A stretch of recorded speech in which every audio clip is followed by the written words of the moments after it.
Hello, second and third graders.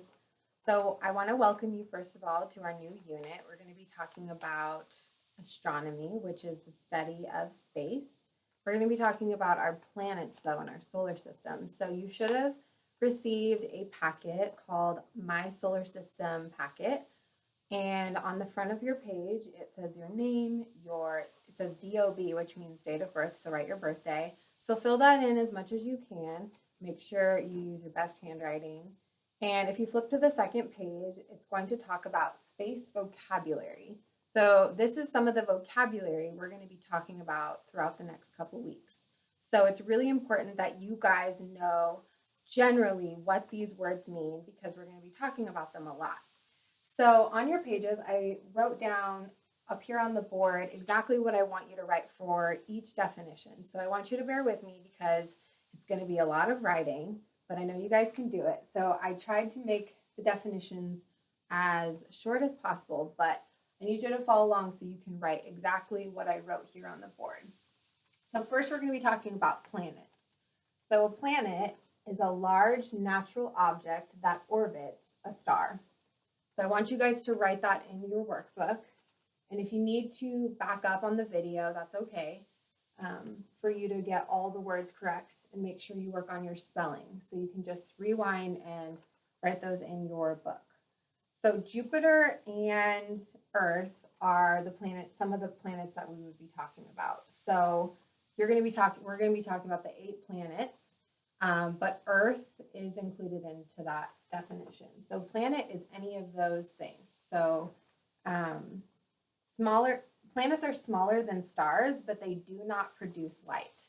So stars produce light, but planets do not produce light. You do not need to write that down. That is just a fun fact about planets. For your next definition, we're going to be talking about dwarf planets. A dwarf planet, it's kind of a silly name, but it's kind of, if you know what a dwarf is, they're smaller. So that's a good way to remember what a dwarf planet is. So a dwarf planet is a small rocky planet that orbits the sun in our solar system. And they're same as normal planets, they're just smaller. So again, a dwarf planet is small and rocky. It's a small rocky planet that orbits the sun in our solar system. So Pluto, I am sure you guys have heard about Pluto. Pluto is no longer considered one of the planets in our solar system. It's considered a dwarf planet. So Pluto is an example of a dwarf planet. Moving on to our star definition. So a star, which is our sun is a star. So it's important that you know that the sun is a star. But a star is a very large ball of bright, hot matter in space that gives out light and heat. So stars are very, very hot. A star gives out light and heat because of its level of heat that it produces. Stars are also held together by gravity. This is really important for you to know because we're going to be talking about gravity later on in this video and what that means. So stars are held together by gravity. An asteroid is the last definition over here. You'll find that in your workbook. An asteroid is a large, irregularly shaped object. Irregularly means it's just odd. So you can even just put a large, oddly, or strange. You can put a strange shaped object, whatever works for you. But it's a large, irregularly shaped object made of rock and metal that orbits our sun. It's important that you know that it's made of rock and metal usually because the main difference between an asteroid and a comet is that comets are normally made of ice or dust, but an asteroid is made of rock or metal.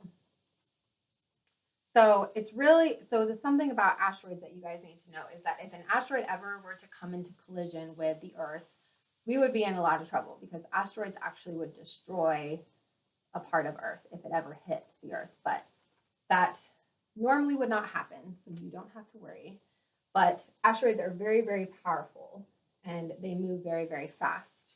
Over here, we're going to be talking about comets. A comet is a small chunk of dust or ice that orbits or travels around the sun. So like I said, comets and asteroids are usually talked about together, but they are made of different things.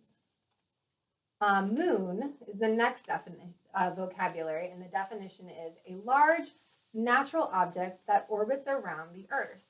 So after the sun, it is the brightest object in the sky. So the sun is the brightest object in the sky, but the moon is the second brightest. So with our moon, after the sun, so the moon's gravity pulls on Earth. So that's how actually the water moves on Earth. So it isn't strong enough to affect the whole planet, but it does cause what our tides are. So in the ocean, when we have tidal waves, the moon actually does affect the tidal waves on the Earth. So that's a pretty cool fact about what our moon does. There's a lot more to the moon and the moon phases, and we're going to be talking about that later on after we finish our astronomy unit on the solar system. The next definition is solar system, which is what we're talking about. You're going to be doing, you're going to be learning a lot about the solar system in the next couple weeks. We're going to be reading cool books about it, and we're going to be doing actually a project about a planet of your choice in the solar system. So the solar system, it consists of the sun and everything that orbits or travels around the sun. So it consists of asteroids, comets, planets, dwarf planets. It consists all of those things. But the interesting thing about the solar system is that even though there's so many things in our solar system, most of our solar system is actually just made up of space. There's lots of empty space in our solar system. So it is a huge, huge concept because you can't even really wrap your head around how big our solar system really is. There's so many things in it. So the next word is that you guys need to know is galaxy. A galaxy is a group of stars, clouds of gas, and dust particles that move together through the universe. Now, I'm sure you guys have heard of galaxies. So the sun, Earth, and other planets of the solar system are part of the Milky Way galaxy. Most galaxies have moved through the universe as part of clusters or groups of galaxies. So if you look up just what a galaxy is and you want to research what that is, there's so many cool educational websites if you guys are more interested in that. And I would highly encourage that if you have time. Gravity is a definition we really need to know. So gravity, over here in red, is a force of attraction that pulls together all matter. So matter is anything that you can physically touch. So we talk a lot about gravity when we talk about the planets because the gravity, like I told you, holds together our sun. The next word is orbit. I've been talking a lot about orbit or traveling. So orbit is a path that an object takes in space when it goes around a star, planet, or a moon. Again, I'm going to read that to you. So an orbit is a path that an object takes in space when it goes around a star, planet, or moon. So our last two definitions are a little tricky, and if you don't quite understand them, I'm going to post a video about what an eclipse is and what it looks like, because a lunar eclipse and a solar eclipse are a little different. So when you think of lunar, lunar means moon. So lunar, because it means moon, a lunar eclipse is when the light of the sun, which reflects on the moon, is being blocked by the earth. So even though we're talking about the light of the sun, it reflects off of the moon, which then blocks part of the earth. And so I'm going to post a video with different images and a video of what a lunar eclipse looks like. And then a solar eclipse is when the moon passes in front of the sun, and solar means sun. It passes in front of the sun, causing a shadow to fall on certain portions of the earth. So a solar eclipse and a lunar eclipse look very differently.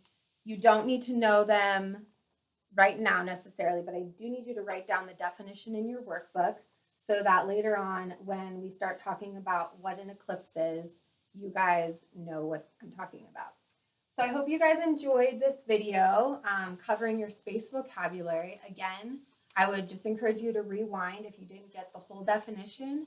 And anything that's just written on the board here is what I want you to write in your workbook. So any other cool facts that I shared, you do not need to write in your workbook because you probably don't have space.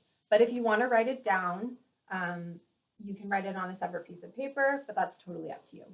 So thank you for watching this video, and I hope you guys learned more about space.